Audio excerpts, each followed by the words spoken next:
I didn't know Pornhub existed. My kids told me it existed. That's a real truth. Yeah. And I was like, what are you talking about? And then I was like, you can't access this online. They're like, actually, we can, Mom. Oh, no. Okay. And I looked it up and I'm like, wow. A, sex is not a shame-based activity. B, sex is for fun. And C, consent and bodily autonomy is like the most important thing. So if you're consenting, you know, and you want to have fun, what do you want to know about the clitoris? Like, what do you want to know about like condoms? Like, what do you want to know about like licking people? In sexual relationships, people are like, oh, but they should just know what I want. It's like, well, how? No. Like so many times I've had to be like, no, people can't guess. Self-pleasure is a really important, non-negotiable. Like you have to be able to prioritize that for yourself. Go watch him speak. Like watch him light up. Like I think it would mean a lot to him, you know? Yeah, there's nothing hotter than watching you speak. Yeah. Oh no, what did I do? No, I'm just laughing. I'm like, now every conference, I'm like, look at Jane getting turned on. Yeah, I mean, it's so...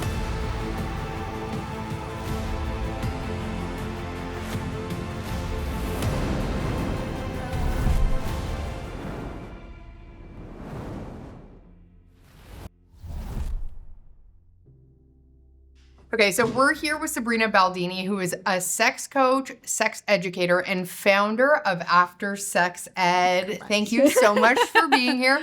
I couldn't be more thrilled to have you. I'm really excited. Kathleen's blushing already, which makes me really happy. But I want to like dive right into it. Sure. Tell me about what makes one become a sex coach. Oh my gosh, it's like such a journey. I'm gonna try to like down girl. I'm going to try to like not get too excited and jump right in, but get excited. Feel free. Yeah. I've always just been really, I guess like sex positive without having the language, like without knowing exactly what that was. I think I've always been sex positive even as a kid. So sex positivity is really just believing that like A, sex is not a shame-based activity. B, sex is for fun.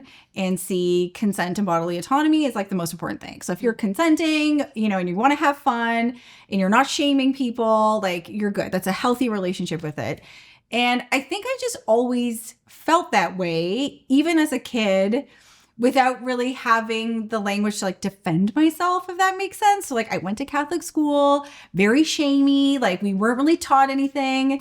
And the sex education classes that I had as a kid, I feel like they're the first subject matter where I saw adults fumble. Does that make sense? Like I saw them struggle. Like I saw them like, and I would have questions about like orgasms and stuff. Like how do women have orgasms? And like I'd see at your teachers Catholic like school, I'm sure they were doing the same as mine. Just totally, like panicking and not really quite understanding like why are the adults so freaked out by this? And then around this really pivotal time in my life, when I was like in grade 7, I discovered the Sunday Night Sex Show with Sue Johansson. Sue Johansson. Yeah. Oh my God, my favorite show growing up as a kid. Yes, totally. And it was this huge pivotal moment because it hit at this time in my life when all of those things were happening. Like we were doing Spin the Bottle and 7 Minutes in Heaven. And I was like still like very curious about sex. But at the same time, my exposure to it in school was like very bad. Like don't do it. But I was still curious. Mm-hmm.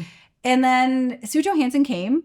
And I guess like it kind of speaks to I feel like sex is a big issue. It's like a big topic. But a lot of my friends in my class weren't allowed to listen to her because it was too adult, like racy. Yeah. And I wasn't really very heavily censored as a kid. My mom was raised by a single parent. I have 2 siblings. She loved movies. She kind of just let us watch whatever. So I saw like love scenes in movies growing up, and I saw grown-up kind of movies, like nothing explicit, but I was somewhat like around sex. I think it was in the atmosphere. So my mom never really censored me, and she definitely didn't censor me with that show. So when I was like in grade 7 and Sue came out, I would listen to it every Sunday night and I would take notes. And then on Monday I would go to school and I would tell everybody everything. Yeah, I'd be like, what do you want to know about the clitoris? Like, what do you want to know about like condoms? Like, what do you want to know about like licking people's butts? Like I knew, like I thought I knew everything, but she taught me so much. And then I guess at that age, if you had asked me, like, what would you want to be when you grow up? It would have been her. It would have been that. But I just didn't even think that was like possible. Like I didn't know. anyways, long story short, big journey. When I was went to U of T, and they had a sexual education center there. And as a student, there was a call out for student volunteers to teach sex ed on campus and do like consent workshops and role plays. And if I'm honest, I'm not even sure I knew the word consent before university. Like, I don't think I'd heard it much. Like, and I thought, like, you want me to go on campus and like give out condoms and talk about sex? Like, yes. Like, where do I sign up? Oh my God. It was like, I couldn't believe that was a real thing. And then I think that kind of lit the spark. And then always in my life, I had this like passion for sex education, but like didn't really know how to jump in and do it. And then I always had this I always describe it as a Bruce Wayne and Batman kind of thing. I had a Bruce Wayne job in marketing and communications, but always had this Batman life where I was like teaching sex ed with different charities, with different crisis centers. I was like on the phone lines. I even volunteered in the developing world in Kenya for about 4 months, teaching sex ed there. And then always really passionate about it. And then COVID hit. And I think like a lot of people, I was like, I don't know like what I'm doing with my life. Like, I don't know what I want. The only thing I know for sure is that sex education really lights me up. Like, I feel very inspired when I'm doing it. And I decided to do a graduate course in sexual health and rehabilitative medicine. Awesome. And at the University of Alberta, and that was all online. And I started a TikTok for fun. I started a podcast for fun. It was all for fun. That really blew up. And I called it After Sex Ed. And the reason that I called it After Sex Ed was for years, as I'd been teaching sex education in classrooms with kids, because that's the only place where sex education lives. Like, there is nothing for adults. So whether that was like in schools or like at like Girl Scout meetings, I also volunteered with the period purse. So I taught menstruation to like all different age groups. And as long as I'd been teaching sex ed, I always noticed that the adults in the room had just as many questions as the kids. Like, I would get pulled aside a lot. And it would be anything from like, I've never used a tampon, to like, how do you work condoms, to, you know, I just had a baby and we don't want to have sex. We haven't had sex for 3 years. Like, can you help? Like, people would tell me these really big problems they had. And I would come home from these sex education lessons and workshops, like always come home to my partner and be like, the adults are struggling just as much as the kids. Like, they have so many questions. And that was kind of like the birth of After Sex Ed, that I was like, I want to start something where it's like everything after sex ed. So it's like for grownups. And I guess like that's all that inspired me. Like, all of those things, like a collection of little things that all kind of smashed together. And I think there's like, I have a very special place in my heart for adults that can't really grasp sex that well, especially parents who have had sex and they just they can't talk about it, and they're scared of the talk, and they're like, if my kids ask me something about like a vibrator, I'll freak out. Like, I don't know what to do. I'm like, okay, I'm here. Like, I'm here to help you. And I guess like that's what kind of like, how does one become a sex educator or a sex coach? Like, I guess like a series of really funny encounters and like watching people really fumble sex, watching people get really scared of it, and then watching people, especially in classrooms, young people, like really reluctantly put up their hand and then ask something that is so basic. You know, it's like, I just hate the idea of you thinking somehow that you're an outlier, like something's wrong with you, when there's probably nothing wrong. Like, there's probably nothing wrong.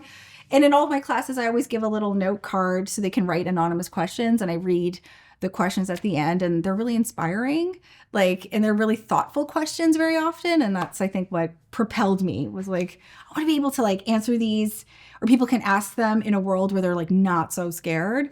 And that's the answer. Yeah, and I honestly, I think that's so important. And to your point, sex ed for us, and like, I also went to Catholic school, was more about abstinence, right? Yeah. And so like you, like, I consider myself sex positive.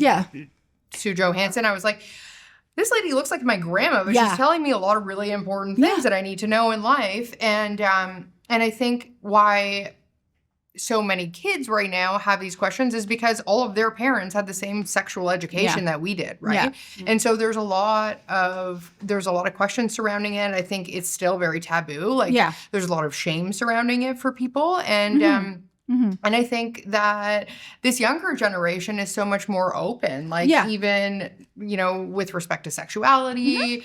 And I think that's such a positive shift. That we're, you know, like, even, you know, my stepdaughter, like, even in high school, they're like, oh yeah, she's bi. Yeah. You know, like Yeah, totally. they're Well, yeah. I mean, my kids were raised in a single parent household. And I think some people were surprised of how open Yeah. conversations were. Like, we Yeah. talked about everything. Yeah. It was very Yeah. normal. Like, they'd walk in, I'm having a shower. I'm like, why are you guys in here? Like, I'm just having a shower. Like, and they're both in there, like, just telling me everything, right? Yeah. And Yeah. they'd be like, wow, like, you guys are very open. I Yeah. was like, well, yeah.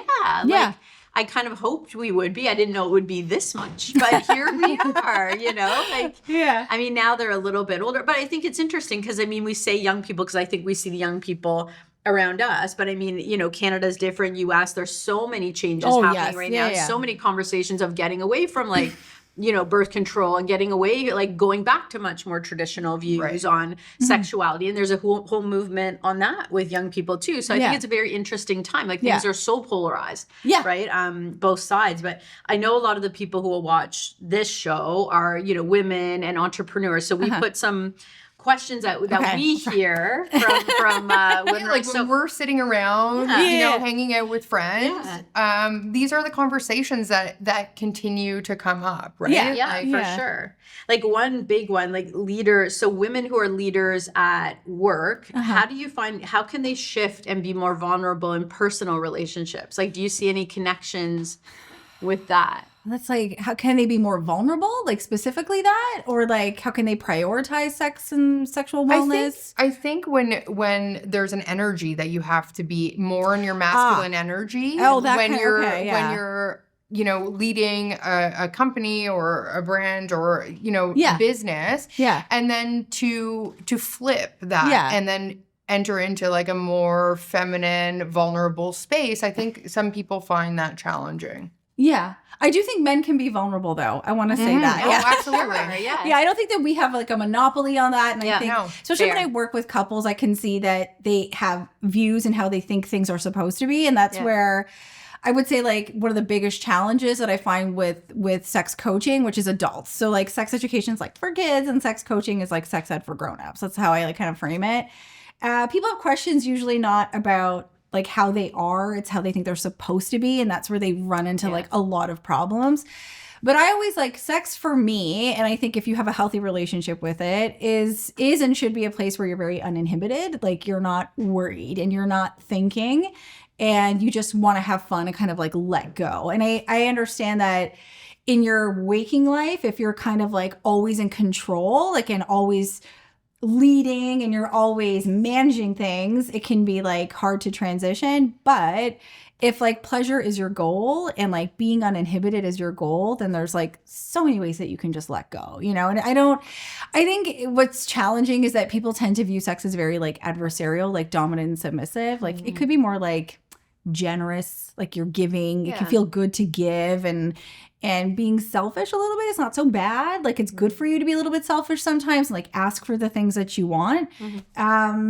That's an interesting one because I think it's very, very difficult, or, you know, people so often struggle with asking for what they want, specifically, you know, when you're being intimate with a partner, like there's that risk or that fear of rejection or the shame associated with it. So how do you advise when you're coaching? Like, how do you advise people on how to ask if they're not used to it, if that's not something that they're, you know, that's their natural set point to be verbal about that kind of thing? Because I feel like so often, like in sexual relationships, people are like, oh, but they should just know what I want. And it's like, well, how no. Like so many times I've had to be like, no, people can't guess. And that's where people like make mistakes. And that's where like tensions build because you're like, I don't even like that. Are you doing this for me or is it for you? I think there's like two parts to that answer. Like, how do you ask for what you want? Like, number one, you have to know what you like. So I don't usually like to speak in really gendered language, but I do find that oftentimes like women and masturbation is just like not a huge priority for them. So if you want to ask your partner for something, you should know what that is first. And I think making time to like think about sex and fantasize and like read your like horny stories or maybe watch erotica, whatever it is that kind of gets you going.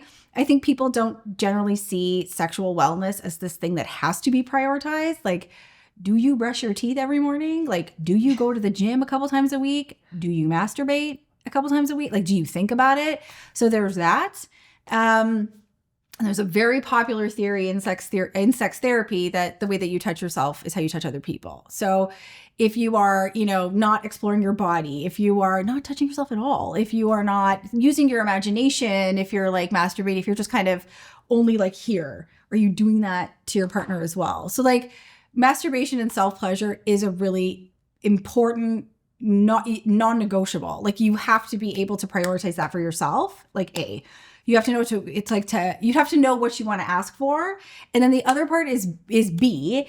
Communicating for some people is tough, and I've definitely worked with people, and I'm thinking of somebody right now who had this kind of like lofty goal, like pie in the sky, like wanted to like desperately talk dirty, just really wanted to do that, like how they would in movies. And we like kind of baby steps, like we would baby step it, it's like, well, say it to yourself first. Like, can you say it in the mirror? And they were mortified and like, nah, but had this very vivid imagination, like really wanted all these things to happen, but felt more comfortable like not saying it, but like writing it down. And we started there. We're like, why don't you write it down? Like put it on a Post-it or on a text or in an email. Pick it, okay? And then you can deliver that message to your partner. Can they read it in front of you? Do you want them to drive to work like 100 miles away? Like, don't look in my eyes when you read it. Can they talk to you about it after? Like, what do you want? And then it turned out that they really liked writing these Post-it notes and like leaving them in their partner's pockets and like in their visor in the car. And eventually, they wanted to like graduate and get like dirtier and more. And the reason I'm saying all of this is that this person really struggled a lot, like didn't like the idea of like face-to-face saying it and really considered themselves to like be a failure almost. Like, I suck at this. Why can't I be like that? Like, why can't I be like sexy and direct? And finally, I was like, the whole purpose of sex is to like communicate your needs, and you found your medium. So just, you've got it. Stick with it, Stick with it. There's no hierarchy of like, this is how horny, sexy people act. Like, you've done it, especially because her partner loved it so much and would look forward to these little notes can't like wait tucked to find away. My next note. Yeah. So I feel like the first part of your question, like the answer is like, in order to ask for what you want, you have to know what the thing is and you have to prioritize your sexual health. And the other part is like, find a way that you can communicate. That could be text. It could be like, even like making playlists or sending pictures, not necessarily like but it could be like pictures from TV shows, clips from movies, whatever like gets your imagination going. I find this person hot, or this is the first sexiness on a movie that like really got me like anything like that. There's all these different ways that you can communicate it. So like, don't get caught up in like one right way. There's so many different kinds, if that helps. And I just want to say one thing. There's a very popular term in sex therapy called simmering. So the people that have like the most, I guess like rich sex lives are ones that simmer. So that means that sex is kind of just simmering on your burner and they just need a little bit of heat to get it boiling. And that's how we kind of talk about sex. Like sexuality, your drive, your desire for it should be a simmer. And that means that you're like prioritizing it in some way. Like, do you take time to like read a spicy novel? Like, what gets your imagination going? Because it matters. Like, sexual wellness really matters. And so oftentimes when I'm working with people, they're like, how do you get a good sex life? It's like, well, you have to simmer, and different people simmer in different ways. So anyways. And I think like, to that point, it needs to be simmering. It needs to be prioritized. And I think in a hustle culture where everybody is working, 18 hours a day, and whether you're an entrepreneur, whether you're a stay-at-home mom, like that is a job. Yeah. And so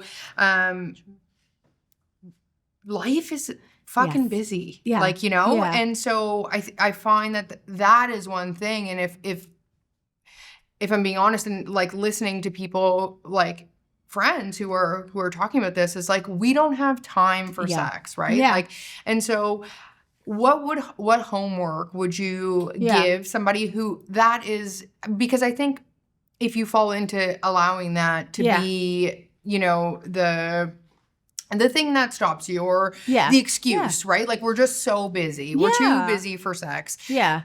What's the homework for these couples? It's like broader. I would say, first of all, there's think about sex, like your sex drive. You're driving in your little sex car. Here you are driving and you have gas and brake. Like you've got gas and brake. And I think when people are trying to prioritize sex, they like hit the gas really hard. So they're like, we have to like have more sex.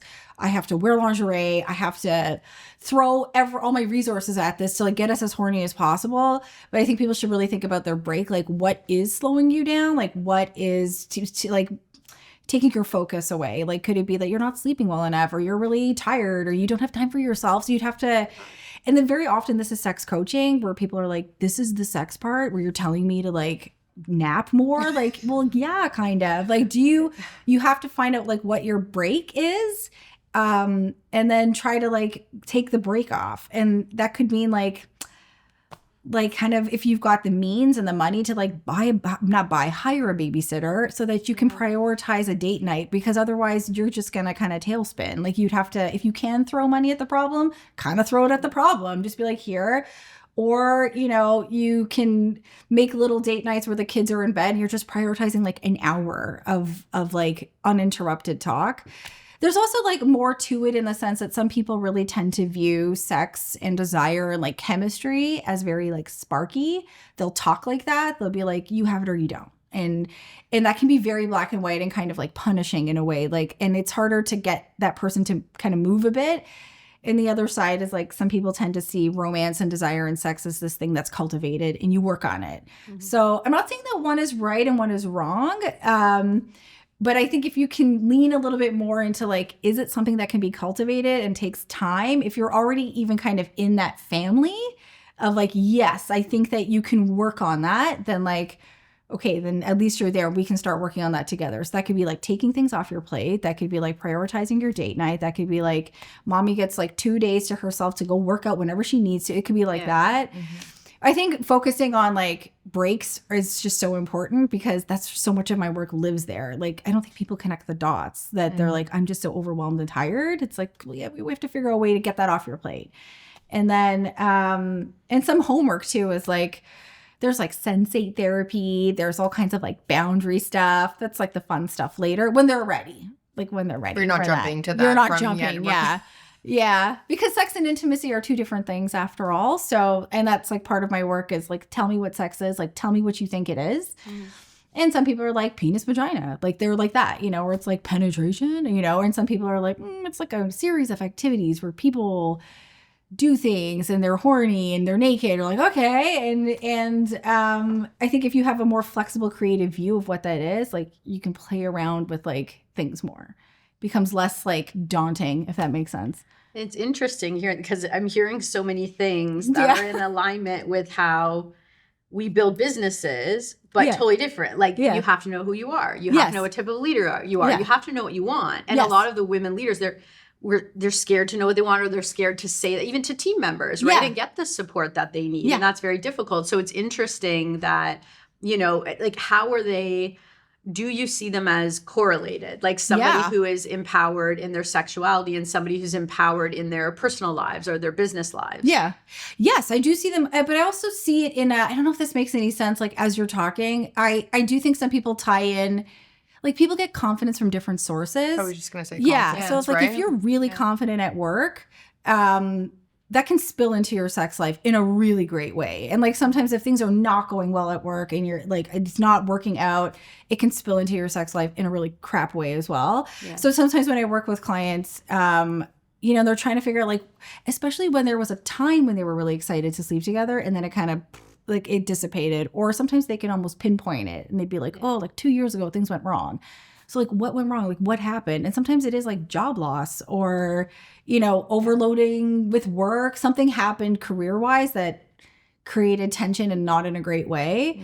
Mm-hmm. So I'm thinking of this couple where he was a public speaker and he got a lot of confidence from speaking publicly. And that's when he felt his most confident. That's when he felt his like, I feel like confidence and sex are kind of smashed together. And I was telling his partner, go watch him speak. Like, watch him light up. Like, I think it would mean a lot to him, you know? Yeah, there's nothing hotter than watching you speak. Yeah.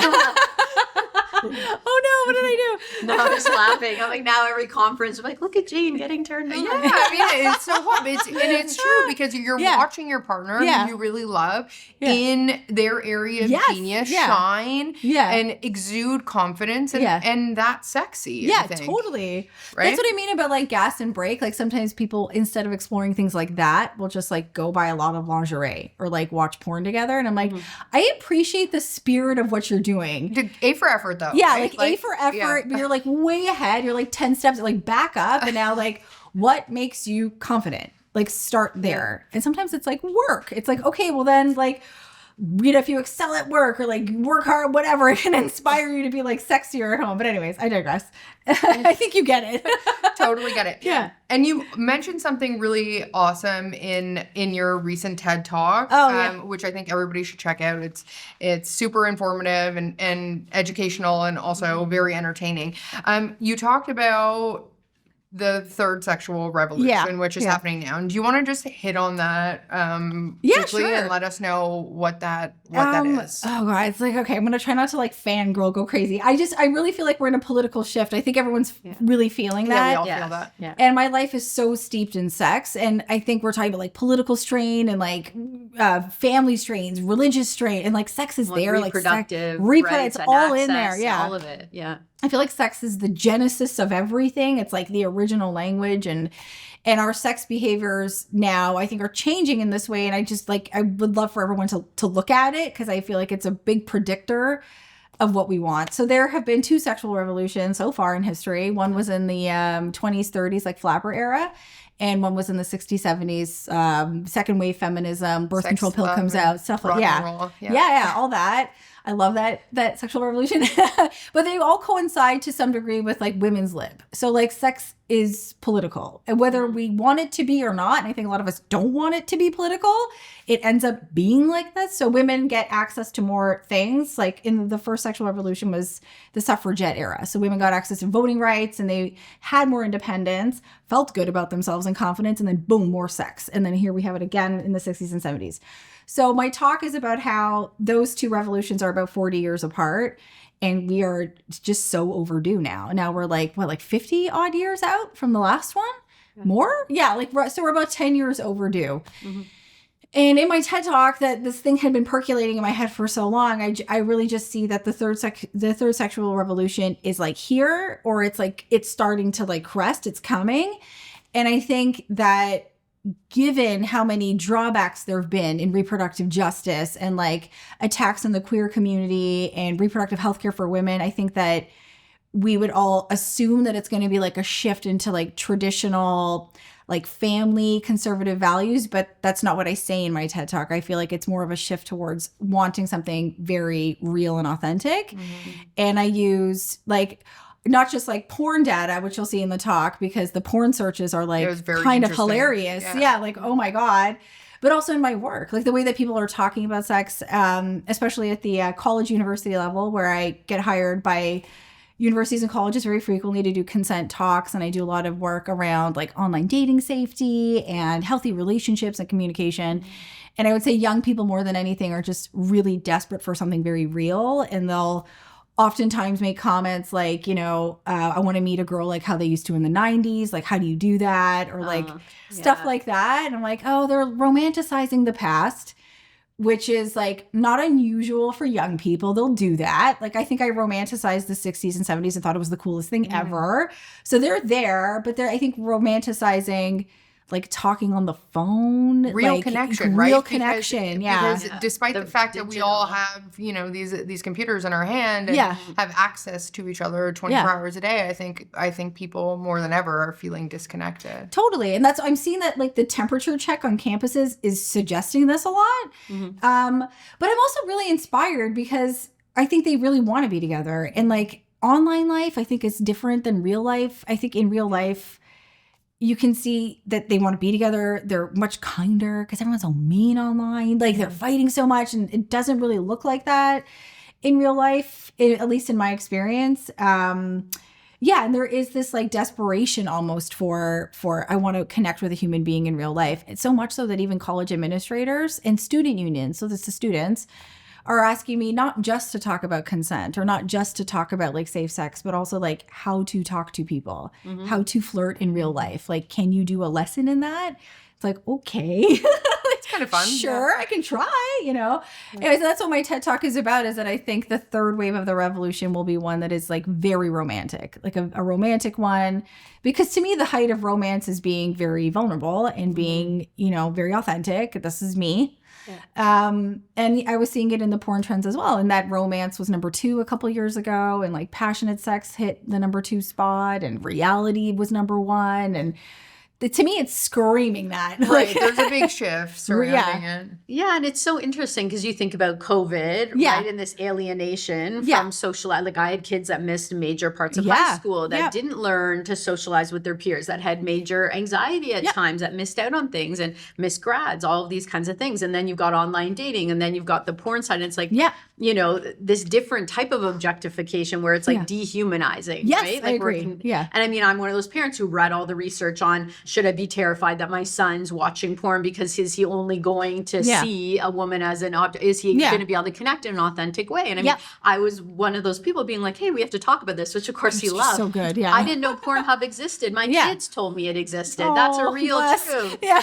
And I was like, what are you talking about? And then I was like, you can't access this online. Like, actually, we can, Mom. Oh, no, okay. And I looked it up and I'm like, wow, here we are. Like, I had no idea. So I think it's interesting that like, we want to have real, I think that that's reassuring. Like, hey, we thought we wanted, you know, this body or this car or this life, but we actually want to feel seen and valued and connected. And I think it's interesting because I wonder if, you know, what you're saying and what we're seeing, you know, politically, when you think of all these divides left and right, end of the day, isn't that there's a unity in that? Yeah, that's what kind of beautiful. Yeah, that's what I was trying so hard to like push in the TED Talk was like sex is the kind. I think a lot of it got cut out too. That sex is the common denominator. Like if you want to find, we have much more in common than we do different.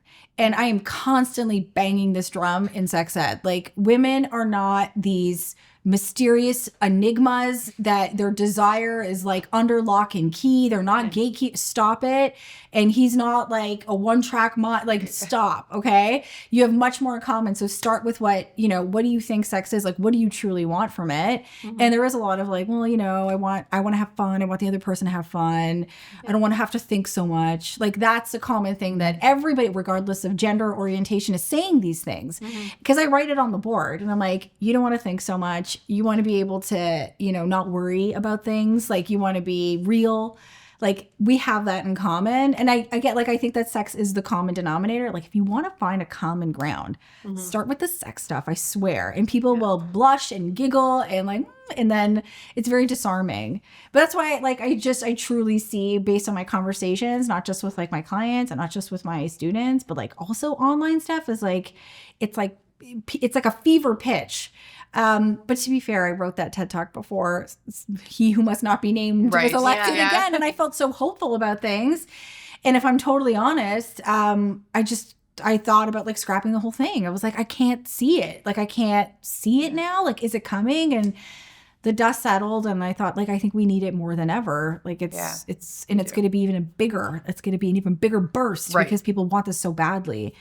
Anyways, and how will it impact, like the New York Times a couple of days ago did a big article on, you know, this massive main like social media message against, you know, birth control pills and against any type of like, you know, sexual reproductive protection. And it was interesting. They had all different kind of people's experiences. And the student said, hey, there's this young lady. And she said, you're right. Like she started watching all the TikToks and watching everything and saying, well, maybe I don't feel good on birth control. And went to the doctor, said, well, what don't you feel good? Well, I don't know, but maybe I don't know. Yeah. And they're like, oh, she did find out who she was because now a year later, she is a 4-year-old child, right? She's a mother. Okay. So it was interesting that they were going through this, you know, shift in perception to move away from this, you know, to get married young, to have children, which great. If that works for you, great. But my question is, how do you think that impacts, you know, the young woman who says, I want to be confident, I want to explore my sexuality, I get pregnant, and then now I'm shunned because I had sex before marriage. Like, how is this going to impact that revolution? How does it impact how we think about sexuality? How does like having sex outside of those boundaries? Is that what you mean? Like outside of the boundaries? Mentality, like if the mentality is shifting back more traditional, that if you're a young woman and you get pregnant, well, you chose to have sex before you were married, and not necessarily the rhetoric of, this young man is responsible as well. Right. If that's shifting back that way, and we think of the 60s and 70s, we had birth control come in. Now we have birth control flowing out. And reproductive rights taken out. Right? Like, what does that... Like, how do you see that? And maybe we don't yet. Maybe we're not going to know for a while, like, how that's going to impact. I think, like, the vilification of sex, particularly the vilification of young women wanting sex, has been around for so long. Like, it's just been, like, there forever. It's age-old story. It's, like, this age-old story. And I think, like, the constant kind of, like, pumping flow of misinformation, like the TikTokification, even though I'm on TikTok, of, birth control things being really harmful, that's kind of, like, been around. It's just, like, ramped up. Yeah. And I don't know if I know the answer exactly. I think if you, again, start with, like, what people have in common, like, why do you think people have sex with each other, even if they're young, even if they're old, even if they're gay, like, why? And if it's to, have a connection with somebody else, be authentic, have joy, have pleasure in their lives, my hope is that we would just stop crucifying young women for having sex. I hope that we would give them grace, because I certainly have it. That's why I feel like romance and sex positivity is, like, the answer to things. And even though it looks like there's a lot of hostility towards it, I think the loudest voices are just, like, the angriest ones. And, like, that's, like, the temperature check I get on campuses. And very often when I'm in these big groups and I'll do big presentations to 200-300 plus kids and they'll come up and talk to me afterwards, is that I think the angriest voices just are the loudest. I think the people that are quiet are usually just have a healthy relationship with things and they're kind of minding their own business. And that's a big tenet of sex positivity and consent, is that sex is very private and it's personal. So, like, you have your own relationship with sex, and the decision to say no to sex and the decision to say yes is incredibly private, and you don't owe anybody any explanations for what you want to do with your body. And that, I think, as long as we keep pumping that message out, I think it'll get there, because I think that romance and sex positivity wins in the end. Like, I think it wins. I want it to win. If I'm romanticizing things too much, I want it to win too. Yeah, I do too. I mean, I think it's interesting that we can get so concerned with who's having sex with who and what's going on and gender and all this stuff, but it's like, yet, in heteronormative culture, there's all sorts of things going on, but we don't get as enraged. And it's like, well, why? Right? Yeah, like, some of those things are more dangerous. So it's interesting, like, in the entrepreneurial world, because I go to so many conferences and I speak, I'm all over. And again, this show is for founders, but we hear a lot of the feminine, masculine energy. And there's almost this, like, and I read about it all the time, like in different founders' emails and everything. And they're talking about, well, I'm trying to get rid of this drive because it must be masculine energy. Or, I'm coming home and I can't be present, so I must have too much masculine energy. And I need to move into my feminine. That's why I don't have good sex life. That's why I don't have good marriage. That's why I'm not, because I'm not in this feminine. And I'm just hearing this, like, crucifixion of, like, you're not in this space. And it's so interesting because I find like, people, like you said, who know who they are, who know what they want. It's like, I have a blend of masculine and feminine energy. And and I think men do too. Like, if you have these businesses that are all encompassing, it's hard. I think it's more like, can you, like you said, be curious or open or in that space for pleasure? And if you're super stressed, you have no self-care. How do you do that? So you mentioned, this is to lead into, you mentioned something that was very interesting in your TED Talk, because we listened to it, that there's something bro culture is getting wrong. And I wanted to talk about that because I think it feeds in a lot into this, like, polarization of masculine and feminine instead of resonance of masculine and feminine, which is so different. What do you mean by resonance? Like resonance, like what resonates with me as being a set point and alignment of truth inside myself. And like, oh, that in business I can create and I can lead, and that's also very feminine. But I can drive, and that's some masculine energy. But that resonates with me. That's not of me. It's of me. No, I agree. Like, I mentioned it in the TED Talk about the things living on a spectrum, and I'm so often, like, talking about that. Or the 1 to 10. Oh yeah, it's Kinsey scale. Kinsey scale. Yeah, 0 to 6. 0 to 6. I said she's like 10. You're a 10. I was like, I don't think there is a 10, babe. Now there is. I think God, there's, like, so many things I want to say. I think looking at like sexuality, especially because we're like, I'm so steeped in this world of sex and sexuality, looking at it in a very black and white way, in a very this or that way, in a very, you know, a clean and dirty way, in a very man woman way, and gay straight way, like very binary, can be very unforgiving. It's just, it doesn't work like that. The reality is that there are some people that are like strictly male or strictly straight or strictly female, and they're fine with that and they're comfortable with that. And then there's lots of people, and this is the Kinsey scale, where like 0s are, you know, exclusively straight and 6s are exclusively gay, and then 1 to 5 is kind of scattered. And if I know anything about sexuality after all these years, is that so many people live in the 1 to 5. You just don't have the language. You don't know how to identify that. So I think thinking in really binary terms of like gay, straight, man, woman, you know, masculine, feminine can be really limiting. Like very limiting, and like dangerous, and right? dangerous, Like, you know? yeah. Because it's also like this weird jumping off point where like I was getting hit with a lot of the masculine, feminine energy stuff, and it seems kind of appealing. So I'm like, I'm in my feminine, like what, you know? And then it starts talking about femininity in a way that's like very like submissive and not goal oriented. I'm like, well, that's not me, and I'm very goal oriented. Like, what's going on? So I think all of that to say, like very often when I talked with young people about sex, that there like is no right way to be a man. There is no right way to be a woman. There's like, you are authentically you. The word sexuality is sex plus personality. So that's what it is, right? So it's you, it's yours, you own it. And very oftentimes, especially when I'm talking to young men, and a lot of my one-to-one clients are young men that have like porn issues, and I talk about porn so much with them. But there is no right way to have sex as a man. Like there is no right way to act as a man. There is you. You have your core values. Like, what is sex to you? Is it a pleasure-based activity? Are you generous in bed? Like, how do you feel? And in the interest of like scales, in the TED Talk, I put masculinity on a scale. And I said, you know, if orientation is 0 to 6, why can't like masculinity be like that? And some men are just maybe like 0s, and they are like manly men in the conventional sense. And then there's like, you know, 6s that are maybe, you know, kind of arty and cerebral and gentle and these kinds of things. And there's just no wrong way to be. We need all people. We need all them of all. them. We need all of you. Like you're all very valid. And especially like with my one-to-one clients and even young men that I work with at university campuses, like the bro culture is screwing them up in a very unique way that's like uniquely male.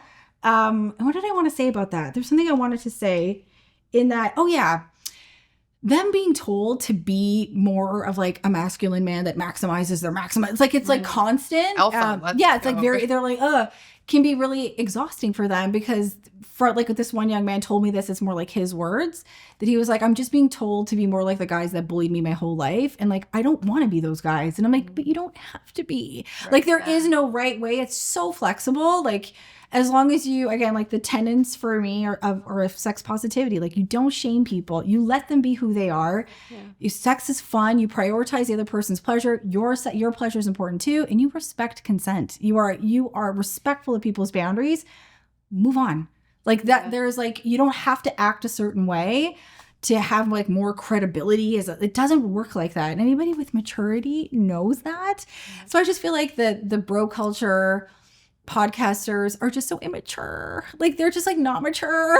Right. Yeah. They're painful to watch for yeah, sure. It's like aging me 100 years. Well, it's this power over instead of power within, which is different. Right. Yeah. It's a different conversation. Can I add one more thing? I know I'm talking a lot, but in the context of sex, and we're talking about bro culture and young men, I kind of feel very strongly about it, because when I talk about consent, I don't just say like no means no. And I think that's everyone's kind of immediate relationship with consent is like no means no. And I know that. And that that's what you have to do. But consent isn't just about how you treat people when they say no. It's also about how you treat them when they say yes. So there is where I live a lot, and people deserve respect and they deserve kindness and all those things. And when I start talking about like pleasure, sex is a pleasure-based activity, and that should be your North Star. Like, does that feel good for this person? Like, am I having fun? That's what should lead. I find that like teenage boys and young men are so like, this is very heteronormative, but they're so curious about female pleasure, like so much. Like they want to know more all the time. And when I had this presentation that I had up where I had maybe like 7 or 8 slides on female pleasure, like G-spot and erogenous These zones. guys are taking out their picture. Yeah, and then I had maybe their 2 on cameras. men. I had 2. Yeah. And then after this presentation, this like group of teenage boys came up to me and they're like, can you have more stuff on like pleasure and orgasms? And I stopped and was like, oh my God, they're right. I have like, it's like a 7-to-1 ratio. Like I have like 1 or 2 slides on men and like 7 on women. That's so ignorant of me. And I'm like, you're right. I should put more things for guys. And they're like, no, we're talking about girls. Like we want more for girls. How come you don't have more like girl stuff? I'm like, I don't understand how many more slides I could possibly make for you. And that's why like if I just find it so insane sometimes the way that bro culture talks about sex, especially male sexuality, in this way that's like not curious about female pleasure and is like very selfish. Does that make sense? Yeah. Because in my experience, they're asking so many questions. Like they want to know more. And that to me gives me a lot of like confidence. Not confidence. What's the word? Makes me feel good. Like, oh, thank God. It's a relief. I'm relieved. Like, okay, so it's not so bad. Because if you were talking about sex in a really like selfish kind of punishing way, like it's about me, I don't care. Yes. Then I would be really worried. But because they're kind of like, can you have more slides on G-spots? Like, what's a nipplegasm? Like, I don't even know. Like, okay. But like that. But sure, yeah, but like if you're curious about pleasure, that just gives me a lot of comfort. Now I know that if somebody like wants to sleep with you, that you prioritize their pleasure, you're right? Gonna be a good guy. Beth. Yeah, like that's the best way. Like the best way to know that you're not harming somebody would be to make them feel good. I don't have to spoon feed young men that they know it. And I just feel like what gets caught in the mix or what muddies the waters is these stupid bro dum-dums where I'm like, oh, it's like almost like against your natural way of seeing things. But yeah, I'm sorry, I could go on and on. I could listen to you. Go on and on, honestly. It's a big topic. But there's a lot to cover here, of course. But first of all, we want to thank you so much for being with us and answering our questions and just you're a wealth of information. And so thank you for the work that you do. Yeah. And thank you. Yeah. And in closing, we have this show because we truly believe that, you know, entrepreneurs and founders, they're on the grassroots, they're making changes, right, to the world, and they're creating changes in vision and whatnot. So as an entrepreneur, if you could create one change as your legacy, either in your industry or in the world, doesn't matter, that makes your work worthwhile, that you would love to see a shift, what would that be? One change in my like work, like or industry. So if there was one thing that you could change because of the work you do, what would you hope to impact or change? I mean, it's going to be like all sex stuff. Like it's, I think just changing, like removing sexual shame. Like it's just like living in a world where like the word consent comes, it's Latin. So con is with and together and sent is sentir to feel. So you feel with someone. So that's what consent is. It's just to feel with someone. And I feel like if that's how I talk about sex. And I think if everyone talks about sex in this way, like shame can't win because that's your North Star. That's your engine is like, I just want to feel something with someone. They just want to feel someone with someone. So I should just respect that and their privacy. And then world peace, I assume. Good answer. Always world peace. Oh my God. Well, thank you so much again. Oh, you're welcome. Thank you. I'm so glad to be here. Thank you. Thank you.